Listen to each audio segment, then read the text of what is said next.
ડીસા જિલ્લા પંચાયતના વિશ્રામ ગૃહ ખાતે વિપક્ષની પ્રેસ કોન્ફરન્સ યોજાઈ। ડીસા પાલિકાના પ્રમુખના રાજીનામાને લઈ યોજાઈ પ્રેસ કોન્ફરન્સ। વડાપ્રધાન જો કેન્દ્રમાં સરકાર બનાવવા માટે ચંદ્રબાબુ નાયડુ અને નીતિશ કુમાર સાથે બેસી સરકાર બનાવી શકતા હોય તો ભાજપના ધારાસભ્ય ભાજપના નગરપાલિકાના પ્રમુખ સાથે બેસીને કેમ શાસન ન ચલાવી શકે તેમ ડોક્ટર રમેશભાઈ પટેલે કર્યા સવાલો। આમ આદમી પાર્ટીના પ્રદેશ નેતા ડોક્ટર રમેશભાઈ પટેલે ડીસાના ધારાસભ્ય સામે લગાવ્યા ગંભીર આક્ષેપ। ભારતીય જનતા પાર્ટી પાલિકા પ્રમુખ સંગીતાબેનનું રાજીનામું લઈ સમસ્ત બ્રહ્મ સમાજ અને નારી શક્તિનું અપમાન કરાયું હોવાનું જણાવતા ડોક્ટર રમેશભાઈ પટેલ રાજીનામું આપ્યા બાદ સંગીતાબેન દવેનો થયેલ વિડીયો વાયરલને લઈ ભાજપના નેતાઓના ભ્રષ્ટાચાર ખુલ્લો પડી ગયો છે, ત્યારે ધારાસભ્યને ટીકતા ધોરણે રાજીનામું આપી દેવું જોઈએ। આમ આદમી પાર્ટીના સદસ્ય વિજયભાઈ દવે અને અપક્ષ સદસ્ય જગદીશભાઈ મોદીએ પણ ભારતીય જનતા પાર્ટી પર આકરા પ્રહાર કર્યા। કોંગ્રેસ અપક્ષ તમામ લોકો કહી રહ્યા છે કે આ જે પ્રમુખ પદ છે તે અમને આપી દો। આ તો કેવું છે કે પેલું બેગાની શાદી મેં અબ્દુલ્લા દીવાના, એમને ખબર નહીં કે આ ભારતીય જનતા પાર્ટી છે અને પરિવારમાં ક્યારેય વિખવાદું ના હોય। ઠીક છે, કોઈ ભૂલ થઈ હોય તો એમને ભૂલનું પનિશમેન્ટ મળી જતું હોય, પણ એમાં ઘરમાં વિખવાદ ના આવે આમાં। અને ટૂંક જ સમયમાં તમને ઘીના ઠામાં ઘી ઠરી જશે અને ભારતીય જનતા પાર્ટીનો પ્રમુખ આપણે ડીસા નગરને નવો મળી જશે। અપક્ષ એવું કહી રહ્યા છે કે જો સંગીતાબેનનું રાજીનામું માંગ્યું છે તો પ્રવીણભાઈ માળી જે ધારાસભ્ય છે એમને પણ ડીસા માટે કશું કર્યું નથી, તો એમને પણ રાજીનામું આપી દીધું। એ તો જો એક વાત કહું, તમે આ વિકાસની વાત છે, કોઈ કઈ વગાડીને ખોટું પર્સનાલિટીવાળો પબ્લિસિટી લેવાવાળો માણસ નથી, બહુ સિમ્પલ અને સોબર અને ગ્રબ શ્રીમંત માણસ છે। એને વિકાસ સિવાય બીજું કામ હૂટતું નથી। તમે પ્રવીણભાઈ સવારે 7 વાગે નીકળી જાય છે ગામડાઓમાં, તો રાતે 9 વાગ્યા સુધી પ્રવાસ કરતો હોય છે અને નાનામાં નાના માણસનું પણ સાંભળતા હોય છે। અને એ વિકાસ તમે સારી વાતો લઈને જાઓ તો તમારે 1 સેકન્ડમાં તમારું ગમે એવું કામ વિકાસનું તમારે ક્યારેય ઊભું રહેવા દેતા નથી। એના દાખલા તમે ગામમાં જઈ આવો, તમે આ જે ભાઈ જે શેડ બનાવ્યા છે એ શેડ તમે જુઓ, ગામનો બધા એક સાથે વિકાસ બેસીને એનો કોઈ પણ પ્રસંગ હોય તો એ પ્રસંગમાં એક છત્રી નીચે બેસીને આવું તો એમને કદી કોઈ ગામવાળાએ નહીં વિચાર્યું હોય કે આવું અમને એક શેડ બની આવશે, જે કોમ્યુનિટી હોલ કહેવાય ને। એમના આક્ષેપ એ પણ છે કે જૂથવાદના કારણે જ આ રાજીનામું અપાયું છે। જૂથવાદ તો હતો જ નહીં। બેનને અમે વારંવાર કહેતા બેન તમે સંકલન સાથે ચાલો, ભારતીય જનતા પાર્ટી છે, પરિવારને સાથે લઈને ચાલશો તો ક્યારેય કોઈ વાંધો ના આવે।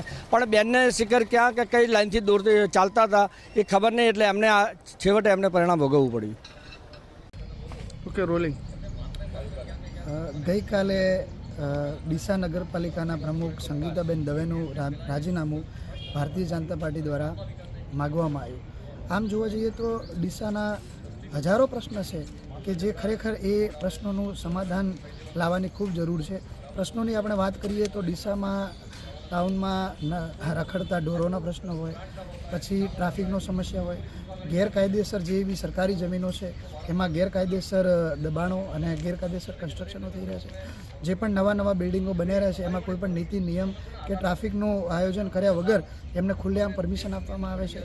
એવા અસંખ્ય પ્રશ્નો છે। ડીસાને જૂના ડીસાને જોડતો ઓવરબ્રિજનો પ્રશ્ન હોય કે ભાઈ ડીસા સિવિલમાં એક પણ સ્વાસ્થ્યને લાગતી કોઈ સુવિધાઓ નથી, CT scan, MRI, sonography, laboratory, x ray કે એવું કશું જ નથી।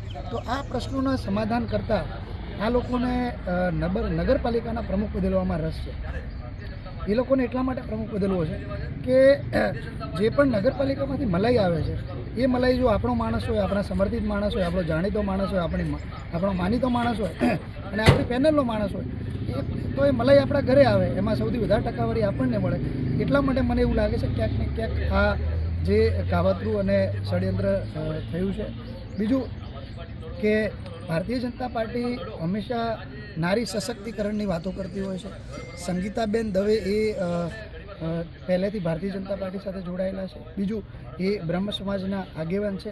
તો આમાં જે આ રીતે ભારતીય જનતા પાર્ટી દ્વારા રાજીનામું માગવામાં આવ્યું છે એ જોવા જઈએ તો સંગીતાબેન દવે અને બ્રહ્મ સમાજનું અપમાન છે। અપમાન એટલા માટે છે કે જો ભારતના વડાપ્રધાન નરેન્દ્ર મોદી જો દેશની સૌથી 2 વિચિત્ર આઇટમો નીતિશ કુમાર અને ચંદ્રબાબુ નાયડુ સાથે રહી અને ભારતની સરકાર ચલાવી શકતા હોય, જો મહેબૂબા મુફ્તી સાથે રહી અને ત્યાં સરકાર બનાવી શકતા હોય, તો સંગીતાબેન દવે અને બ્રહ્મ સમાજના સન્માન માટે ભારતીય જનતા પાર્ટીના ચૂંટાયેલા ધારાસભ્ય એમની સાથે બેસી મળી અને ડીસાના પ્રશ્નોનું નિરાકરણ અને સમાધાન લાવવું જોઈતું હતું એવું અમારું વ્યક્તિગત માનવું છે. બીજું પોલિટિકલ વાત કરીએ તો કે છેલ્લા કેટલાય વર્ષોથી ક્યાંક ને ક્યાંક ભારતીય જનતા પાર્ટીના અહંકારી નેતાઓ અને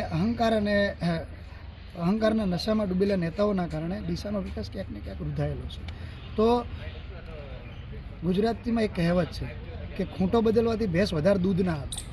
તો આ પ્રમુખ બદલવાથી જરાય એવું નથી કે આ ડીસાના જેટલા મેં તમને પ્રશ્નો ગણાય એનું સમાધાન થઈ જશે.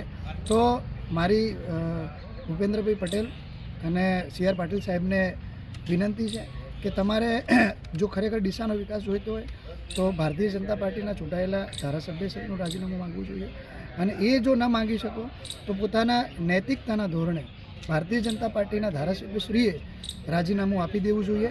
અને આ બંનેમાં ક્યાંક ને ક્યાંક તમને એવું લાગતું હોય કે હારું આપણી ઇજ્જતનો સવાલ છે, ભારતીય જનતા પાર્ટી એવું ના કરી શકે, તો અમારા કોર્પોરેટર વિજયભાઈ દવે, જગદીશભાઈ મોદી અને બીજા એવા ઘણા વિપક્ષના અને આમ તો હવે ભાજપના ઘણા બધા નેતાઓ જેમને આ વિકાસ ન થવાના કારણે કંટાળ્યા છે અને એમને એમ છે કે અમારે પાર્ટી છોડી દેવી છે, અમારે તમારી સાથે આવવું છે, તો આ નગરપાલિકા વિપક્ષને આપી દો. વિપક્ષ નગરપાલિકા ચલાવવા માટે તૈયાર છે અને આવનારા 2 વર્ષમાં 10 ગણા વધારે કામો કરી અને નગરપાલિકા ચલાવીશું. ખૂબ ખૂબ આભાર.